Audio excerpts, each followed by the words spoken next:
All right. We're ready to get back in action this week. Short week. A nice thing about this week, just football related.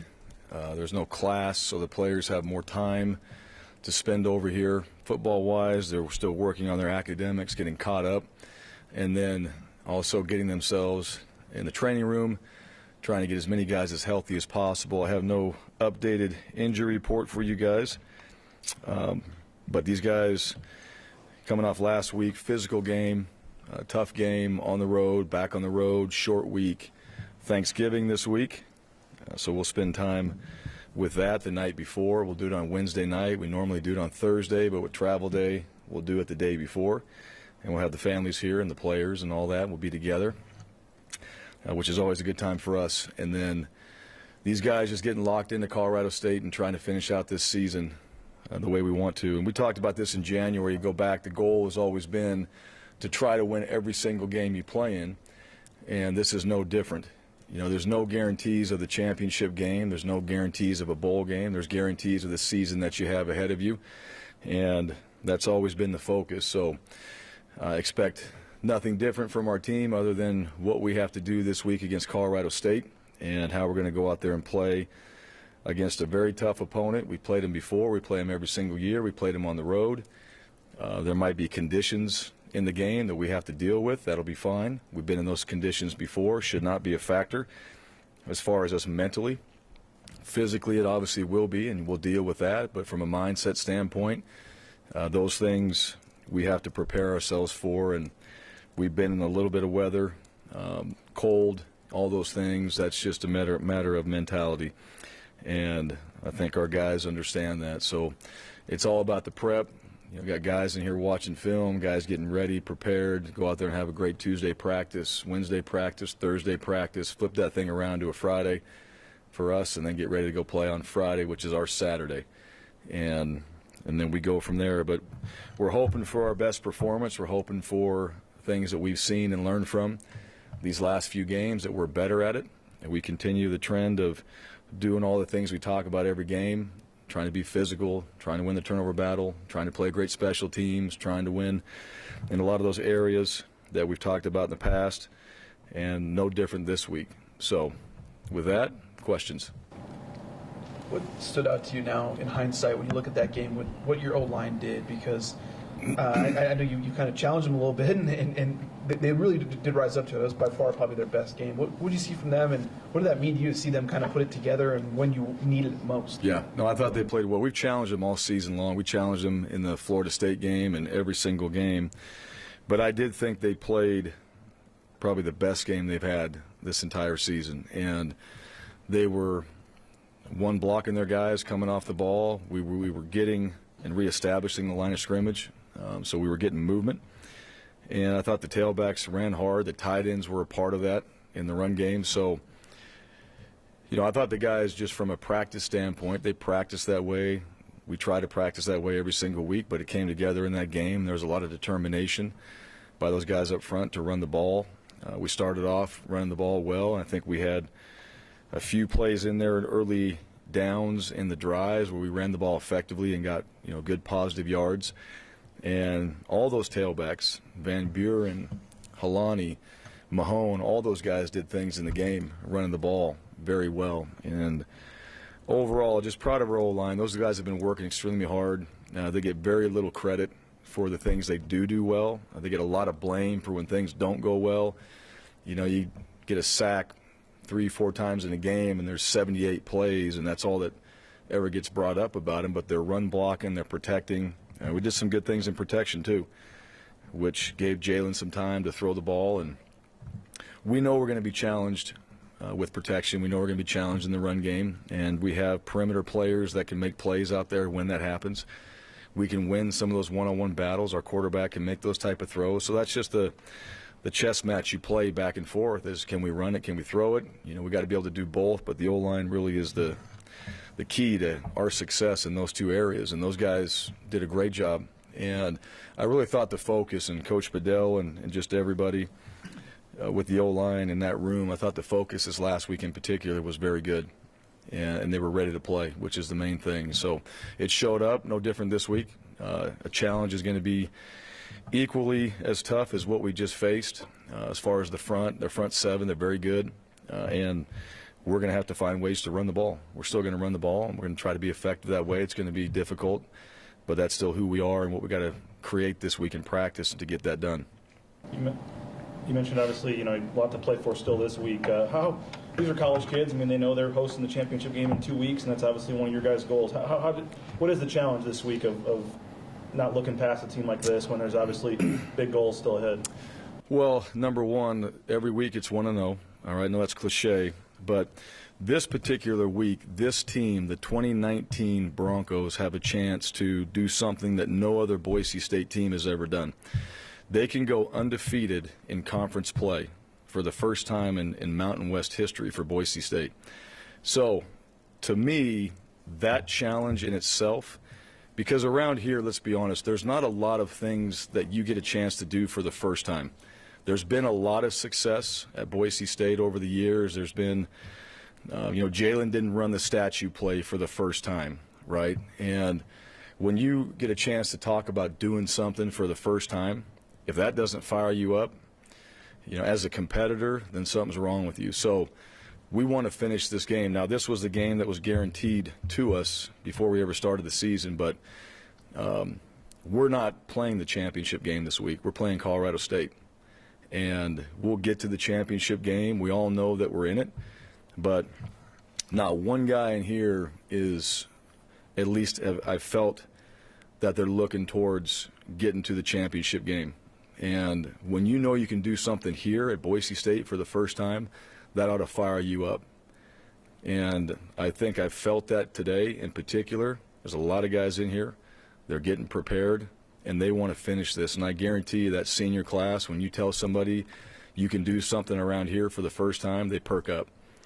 So I fully expect our best week of preparation and complete focus on this season, the guaranteed season that we were promised at the beginning of the year, and we go finish this thing the right way.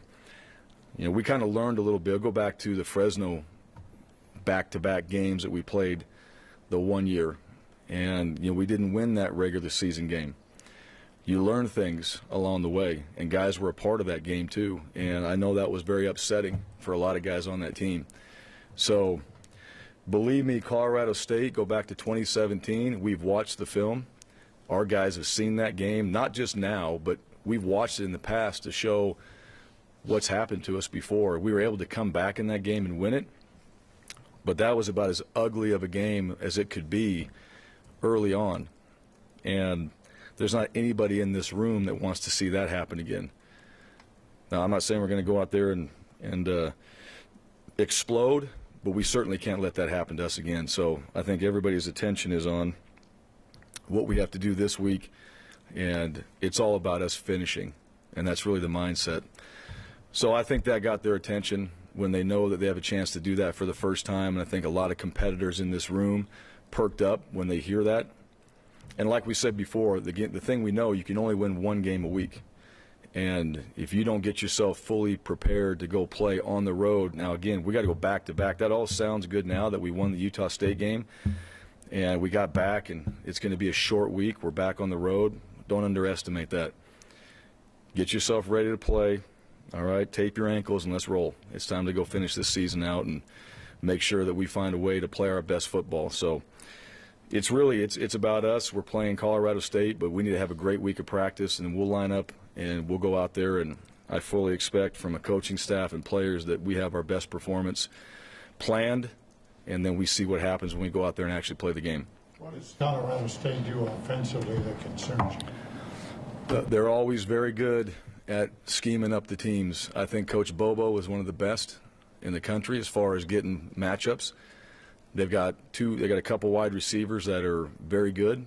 They're going to run the ball, and they're always going to run the ball effectively. So the balance of who they are is what you have to be prepared for. They'll run it, they'll throw it, they'll check plays, they'll do things to get themselves in the best situation they possibly can and try to create the matchups that they want to. And I think that goes back to the type of scheming that they do offensively. And, Mike's been like that his whole career. He's at Georgia. He's always done that. He's schemed well. You go back and watch some of the games that he's coached over the years and at Colorado State. He's always got a plan. There's always a matchup. You've got to be great about what you're doing schematically, and the players have got to be able to win some one-on-one battles in those situations. So don't fall asleep, and know and study and watch and prepare, because there's going to be things in there that we probably haven't seen. There's going to be some game plan plays. There'll probably be some things that we have seen that we've been hit on that we've got to be better at. And then overall, I mean, I just think just the mentality of the team. I know record-wise it doesn't quite show that, but I know what type of team we're playing. And I know that their front seven on defense is very tough. I know their back end. They play quite a few guys in the back end, and they're all scrappy, and they got a lot of dudes in there, so they're all very similar that way. And they're tough. They're tough to play against. Plus, we got to go on the road, and we've been in that environment before. So special teams, always solid. There's opportunities there, really on both sides. You look at it, you don't do your job, something might happen. And I just look at them as a team that they prepare themselves well, and you need to play well in a game like this. And you need to be a smart, disciplined football player when you go out there and play against the Colorado State team.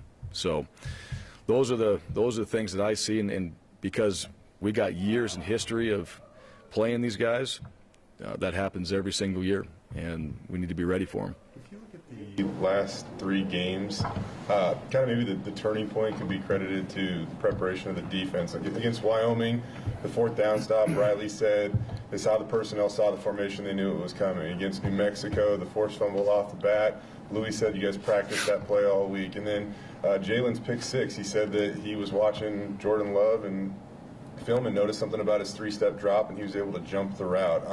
Is that unique, or is it just something where the guys just seem to be excited that their preparation's paying off?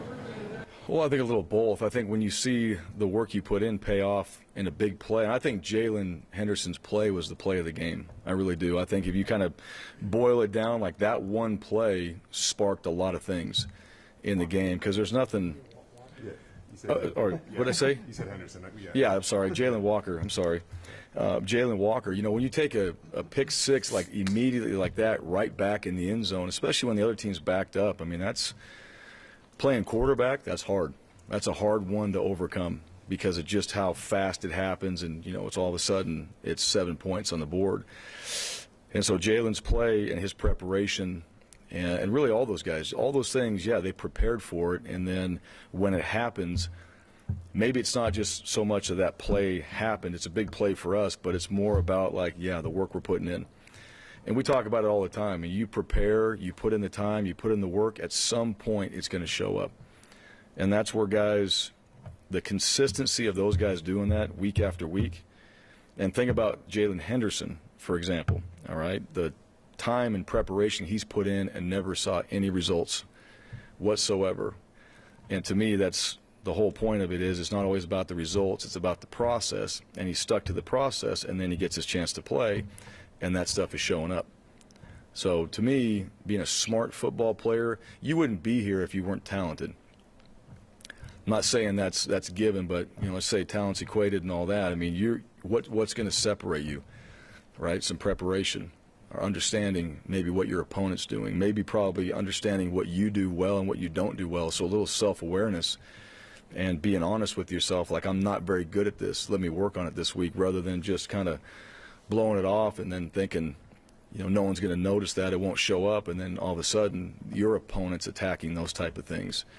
So I think it is showing up. I think when you're a smart football player, I think about these guys in the NFL, all right, the talent is pretty equal, right? It's kind of like NASCAR a little bit.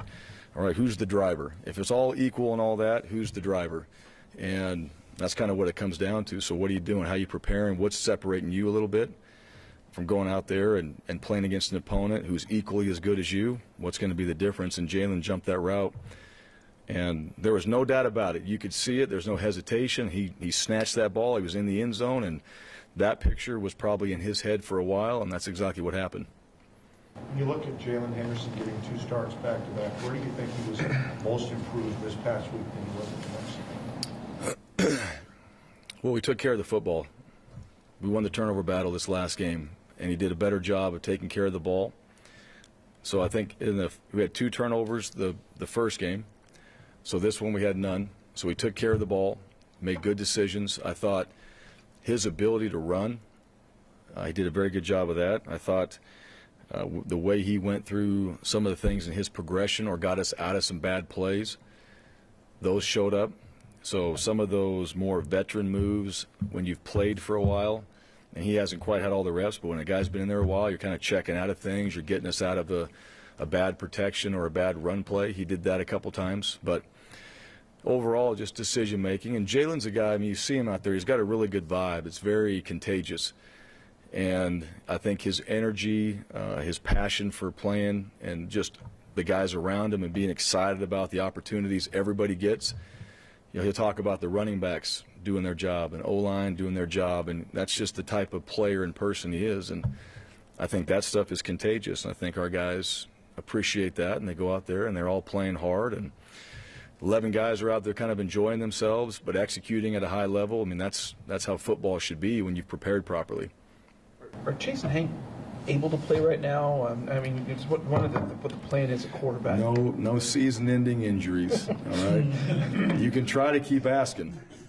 All right. What was the Saban? When was the bowl game? When did he answer that question? Like, you can keep asking, but I'm not answering it. I remember that one. You need a Coke bottle. I started with the water. We're working on it. But I mean, no, those guys are. Yeah. Again, there's no season-ending injuries. Guys are all available to play, and we're not. Like I said, I mean that's where we are, and if guys need to play, they can play. But right now, it's one quarterback plays at a time. That's the reality of it. So, multiple positions. It's a lot easier. The quarterback position is always hard to what's going on there because you usually play one guy. Receivers, when guys aren't in and out because they're using a rotation. But that's where we are. When you sit there in January, I mean, I know we've asked you so many times about having to play 3, but is it going to dawn on you later that this, the rarity of it, but also the fact that the third one that you've played has been able to do what he's done? Well, now let's think about this. All right, he was chosen by the coaches as the third one, right, in the pecking order, but he might have been the first one. You know what I'm saying? I mean, it's one of those we all say, well, he's the third string guy. Well, that's just how it worked out. But look at the way he's playing. Maybe when it's all said and done, he could have been the first. You know what I mean? No, I got you, yeah. And that's the beauty of guys. Like I've said before, I mean, I've been on this conversation before, but you don't win the battle, so then you pout and you quit and you don't go work hard, and then your moment comes up. And let's just imagine Jalen Henderson just pouted the whole time and complained about how he didn't get his shot, and then we throw him in there and it's no good. Now we're in trouble. That's the beauty of what I think we're seeing from a guy like that that's been in the moment. And every player on this team, whether you're a second or third, you should believe you're a first. That should be your mindset. If you're okay with being the third guy and you just settled in, and there's guys like that in the country. There's guys on teams like that are just like, yeah, I'm good. I'm good to just get on the bus and go eat pregame meal and hang out, and maybe I get a rundown on some special teams and get in there and then just say I played. And then some guys are just sitting there waiting and waiting.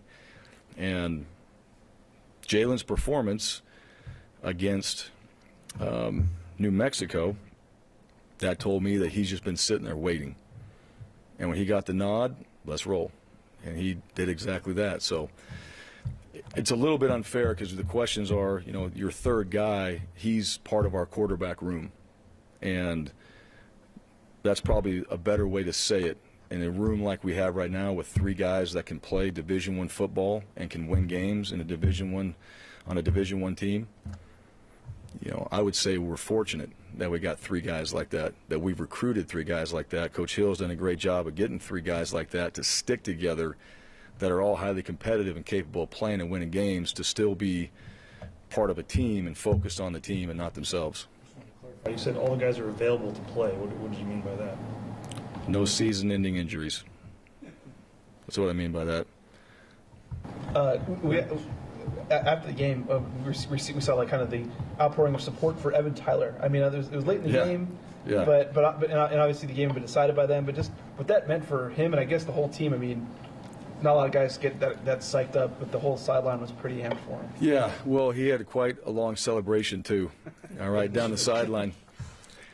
The official came over. He's like, "That's awfully long. I don't know." And I'm like, I know. I was awfully long. And I'm like watching him. You didn't tell him his whole story Huh? or anything? You didn't? Yeah. I was just like, well, I just try to talk him out of not throwing a flag right there and let him enjoy the moment. But those are big moments, right? He's been here a while. He got his first interception, got himself in a position and made a play. And even in a game like that, I mean, just to these guys, you know, Cartrell Thomas has a touchdown towards the end of the game, right? The game's probably won at that time. Who cares? That's not how we think. We're making plays. We're making plays for 4 quarters, period. Nobody backs off. And Evan Tyler's play, he rolls. The quarterback doesn't even kind of see him. He's right there in that throwing lane, and bam, snatches it. Probably the only thing he'd say is he'd like to keep his feet and go do more. There was 11 minutes left on the clock, not a minute. So he could have done some more with that. But those are exciting times for guys, and they work hard. And every single guy on this team, whether they start or not, they're all important. And you got to think about the team mentality of when guys like that have been working hard, and think about what Evan Tyler's been through injury-wise to go out there and then he gets a chance to make a play like that, get his first pick. Those are all huge moments. I mean, that's what makes college football, and being on a team with 11 guys on the field, counting on every single guy to go out there and do their job. That's what makes the game so special, is things like that, and you get excited for them. And our team, I mean, I saw the pick, and I was excited, but the whole team was way more excited. I mean, they went out there, and they knew a lot more about it than I did, and just fired up for that guy. But that tells me, too, the stuff we don't always get to see in the locker room. Think about how important a guy like Evan Tyler is in the locker room. Because when we're not around all the time and that many guys sprint to the field to go out there and celebrate with them, that means a lot, I think, from what that guy does in the locker room, what he means to this team. You guys have played in the elements before and stuff, but you had snow in the Mountain West Championship game last year. They're predicting snow, obviously. What's different, snow and rain? How are those different or similar? Man, and your thoughts on they are different. So rain's more difficult because everything's wet. You know, snow, it'll get damp and all that, but when it's just pouring, you know, that's a different factor. Snow matters on the field, and it kind of depends on how you manicure the field, I guess, the best way to put it. You know, I wouldn't say that we did a fantastic job of that when we had our snow last time. We'll do a better job if we get in a situation like that. But some teams do a really good job of clearing the field. You go back to, I don't know if it was 04 when we played Nevada. There, 05, we played Nevada there. I guess maybe 06. Anyways, there was snow on the field out there, and I remember Pitt was out there shoveling the sideline and all that, and there was snow up in the stands. You guys remember what year that was? It snowed really, really heavy at Nevada. Oh, at Nevada. At Nevada, and we played. Pitt was here, but 04. Was it 04? It was 04. I remember I was up in the box sitting there, and I'd see people like walk down the steps, and they just slip, and there they went, and they got hauled off, and I think they were all.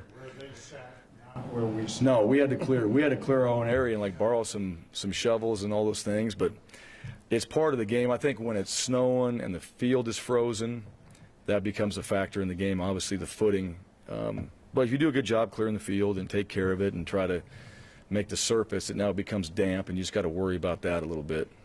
But they are factors. It's real, and those are things that we have been in those games, most of our guys. So you try to go back to, all right, just the factors in the game and what you did do well in it and what you didn't do well. UConn that one year, we slipped all over the place, and we thought everybody thinks we need new cleats, and we just poor footing in that situation. But that's kind of one of those. I mean, if we don't get snow here or anything like that, we're not going to be able to practice. And if it snows there, right, we'll be ready for it, and we'll adjust accordingly. The season starts in the summer basically and ends in the winter. Greater impact if you have like real hot temperatures like in Florida State versus inclement, which do you think affects the game more? I don't know. Yeah, I don't know. It kind of depends. I think the heat's probably a bigger factor early in the season when you go to a really hot game. If with the cramping, the exhaustion, those type of things early on are probably a little more difficult. I guess if I had to pick between the two, that would be probably a little more hard to. With the addition of the extra game, the championship game, Does the 4-game freshman rule come into effect? Are there any players that were like on the cusp that you won't be able to play? No, we actually Shea Whiting and Kaheem Waleed, they were in this last game. I think they ran down on kickoff and got a couple reps in there. But no, we're not going to have any guys now that the Colorado State game, the championship game, or the bowl game would make us burn this redshirt year. Now, we have a whole, I'll just so you guys know, we got a board in there. It's got all of our team up, the depth chart and all that. And then below it, it's got all of our freshmen. And every week, Darren Usher comes in there and he ticks off. So obviously Hank and George and JL, those guys are done, right? This year has been used. They still have a redshirt year down the road. But other guys like Kaheem and guys like Shea, Isaiah Banya, who was in there, those guys have a little tick mark next to it. So we look at that every single week and just make sure that we don't mess that up. And our players, they know that as well. So we don't grab a guy and it's like, hey, coach, this would be 4 right here, right? I'm not doing that. So I think we're very careful about not screwing that up and putting somebody in that position. That'd be terrible to do that. But everybody's in good standings right now. With Avery, it's always fun to go back and look at the punt returns. It helps, obviously, when Canio takes out 30% of the potential tacklers on one play. But tremendous, yeah. Great. How long is the leash on Avery? I mean, that's kind of a low liner, and I mean, he retreated a good, 12 yards or so. I mean, what's going through your mind at that point? How long is his leash? Has he earned, the chance to push the limits there? Yeah, he's never had a leash, so to speak. So he's free to roam about the field and do what he has to do. My message to him is try to catch everything, really, and he makes great decisions. That's one thing that we do not overcoach, because I think Avery back there, he's better than a coach on the field. He makes better decisions. He knows when to retrieve it. He knows when to catch it. He knows when to leave it alone. He makes calls back out there. I mean, here's a guy. This guy is literally a coach on this team. He sees things that when he watches tape, probably better than coaches do, on what we can do and how we can, attack a certain return or other things that he does on special teams. So he's got free reign to make decisions back there, and the ones that he makes, they're right. Like that particular one, we had a chance to return it. We actually did a really good job of doubling the gunner in that situation, and so it got him free a little bit. And then Kala comes out of nowhere, a great position, goes bowling, gets a strike right there, takes out a bunch of dudes, and everybody else made really good decisions of just JL made a great decision on it too. JL had a fantastic butt block on that particular play. Doesn't happen for a butt block. Comes in there and, all right, literally just kind of butts him out like basketball, right? You just basketball the guy a little bit, gets in a position, and all Avery needs is just a step. And, he's able to take advantage of it. So it's completely up to all of our returners, John Hightower, Shaq, all those guys. They know the decision-making process back there. They're going to make good decisions. We want to try to catch every ball we can, and if there's a chance to return it, let's do it. On George Halani, you mentioned a couple times that he came from a really good high school. How has that played into his ability to come in here and have such an effect as a freshman? Well, I think it's a lot. I think that particular high school and teams that operate that way, I mean, you think about it, they got a great weight program. They've got really good players around them, so you're always competing at a high level, right? And he wasn't the only tailback at his high school. I mean, you're competing with 2 other guys. It's a little bit like college that way when you have good players on the team, especially those positions. But I think the preparation that he did in high school, I think his mentality that he's been brought up with from his family, just being around his dad and his family and all that, there's no doubt, he's got the mindset. And then just the football intelligence to come in here and go, yeah, we called it this, but it's this, right? It's not too far off of what he did in high school as well, especially in the run game. There's only so many things you do. But overall, like George is a guy, when you talk about being engaged, every single meeting, every single practice, no lack of focus whatsoever, very, very dialed into what we're doing. Very purposeful on everything he does. I mean, that's why he's the type of player he is. So some guys some guys just have that, right? I mean, you can teach guys how to run the ball and where to run it and things like that, but most guys at that position, you're not teaching a whole lot on how to run the ball. Just tell them where to go. And the reason why they're good at what they do is they've got this ability to play that position. And I don't really understand it. I never did. You know, that's something where I understand certain things, but that one there, it's kind of like Avery. You don't overcoach that, and you let them go out there, and this is what we're trying to get done. Here's the mindset. And you let him go out there and play, and I think that's something that he's got a gift to go out there and do. With kind of an injury question, so I'm going to tiptoe around it here. Curtis leaves the New Mexico game and he doesn't come back, and he seemed pretty fine and healthy against Utah State. How much of a skill is it to recover and get ready to go when you might not be at 100%?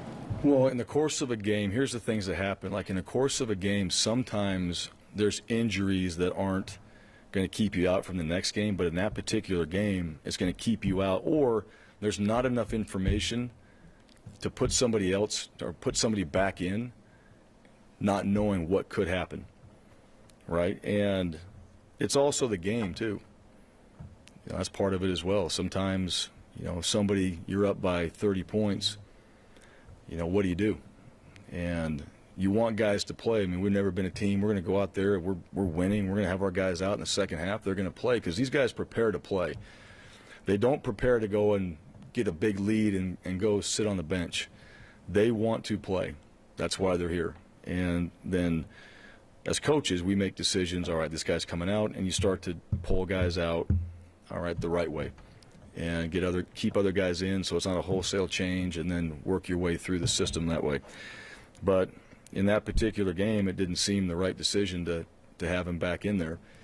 And then what do guys do? I mean, you have an entire week to get yourself in that training room and get healthy. And I think that's not unique to us. Everybody does that. Guys come out. Jordan Love, he was out in the Wyoming game. He played.